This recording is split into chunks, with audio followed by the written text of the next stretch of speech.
Hello, I'm Sally Gunn, and I have a question. When you think of the word cozy, how do you feel? Is it like a cuddly blanket when you feel chilly, or a warm cup of cocoa when it's cold outside? Wanting to be safe and comfortable and warm? Well, sometimes even in summer, we can have a chilly day, which caused me to think about this book called Cozy by Jan Brett. The story is set in the Alaskan tundra in the high Arctic in a cold, windy, snowy time of year, and the main character is a musk ox separated from his family. Another name for musk oxen is oomingok. You'll notice that natural camouflage has provided white coats for a snowy owl, a snowshoe hare, and an Arctic fox. Those maintaining their normal color have other ways to protect themselves from predators. When spring comes, colors change and thick winter coats are shed.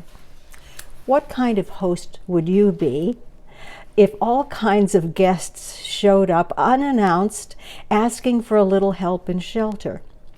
I know that I definitely would have to set down some house rules so that everyone could get along, particularly when those various animals do not normally cooperate with each other. Jan Brett has written the story and has done the illustrations also. The illustrations on the frontispiece of the book are of lichens that form on boulders there. Cozy by Jan Brett. See the pictures that she's drawn of lichens? They're quite beautiful.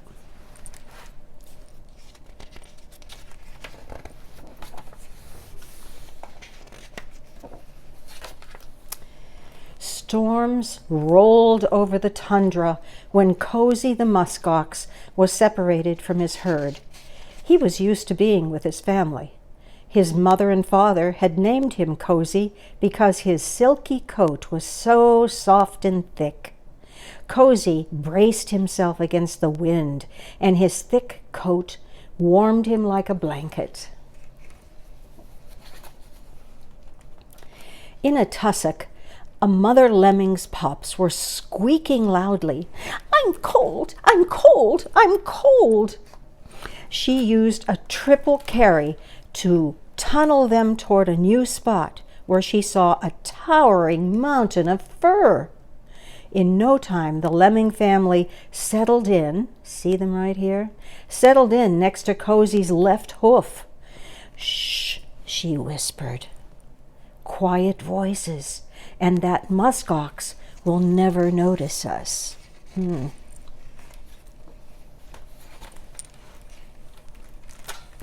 Snowshoe Hare, feeling chilly, oh, here he is, had the same idea.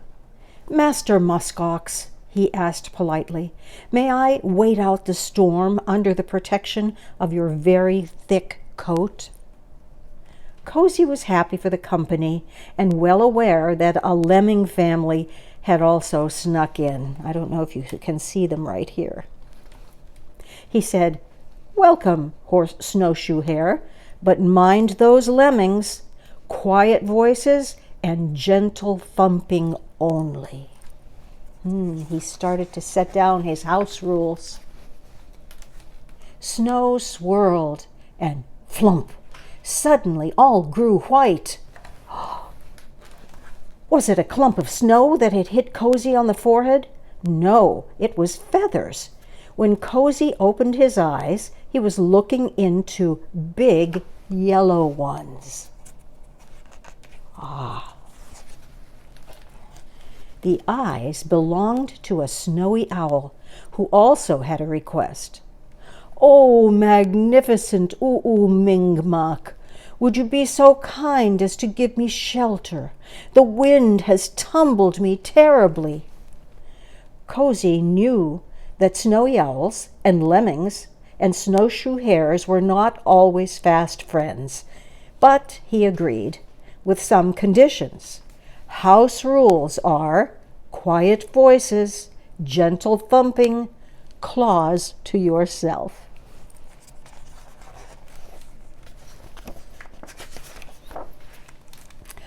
Arctic Fox's nose was turning blue. Her bushy tail wasn't warm enough. And every time she wrapped it around herself, the wind unwrapped it. Thinking Cody would make a good windbreak, she sidled up to him. "Do you mind, Mr. Muskox, if I unfreeze my nose in your thick fluff?"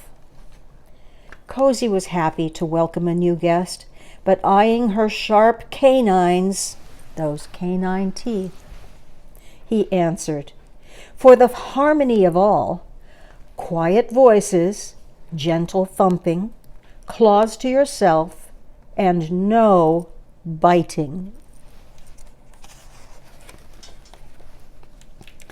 As winter went by, the storms grew worse. The wind blew and blew, and a low, humpy shape appeared. Swaying and shuffling, his coat was covered with ice balls. "Shaggy beast," it growled.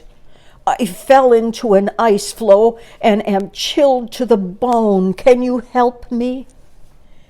Cody was happy to help, to invite the wolverine in, but he added the house rules: quiet voices, gentle thumping, claws to yourself, no biting, and no pouncing. Look at all the guests he has staying with him. Cody's new friends cleaned their coats, preened their feathers, napped, and were glad for their comfy shelter. But then, above the wind, the animals heard, "Yip, yip, yip, yip." Oh. A team of huskies, always on the lookout for a good thing, barreled into Cody's big bulk, flinging the creatures in all directions. Their musher, a sea otter, looked on in dismay. Wow, this is a crowded house. "Hi," the lead dog grinned. "House rules," chorused the jostled lemmings, snowshoe hare, snowy owl, Arctic fox, and wolverine. "Quiet voices, gentle thumping, claws to yourself, no biting, no pouncing, and be mindful of others." Cody, wary of the lead dog, who looked a lot like a wolf, shook his horns just to make sure the huskies understood. Look at those beautiful horns he has. As time went by, the wind calmed a little, and the Arctic sun climbed higher in the sky. The animals felt more and more at home every day, but Cody had spring fever. "I want to find my family. How can I move about with these visitors underfoot?" Look at them all over him, under him, around him, behind him. The house rules were stretched every day. When was a nibble a bite? When was a hoot quiet or loud? There was bumping, making faces, and nobody was saying, "I'm sorry." One sunny day, the lemmings were playing climb the ladder. Guess where they're playing climb the ladder? On Cody. Then another hank came off in Snowy's talons. Cody remembered this year from last year. Shedding meant it was finally spring in Alaska. Hank by hank, all of Cody's warm, silky winter coat drifted down the slope. See the pieces coming off? Hanks of it. By the way, do you see the lichens on the boulders over here?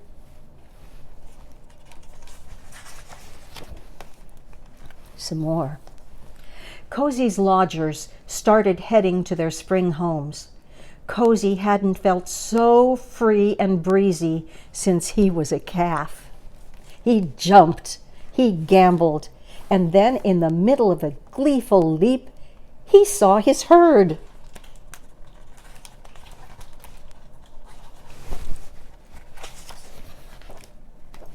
He ran to join his mother, his father, his sister, and his brother. "Where were you? We were worried," said his sister, Fluffy. "We missed you," said his brother, Snuggly.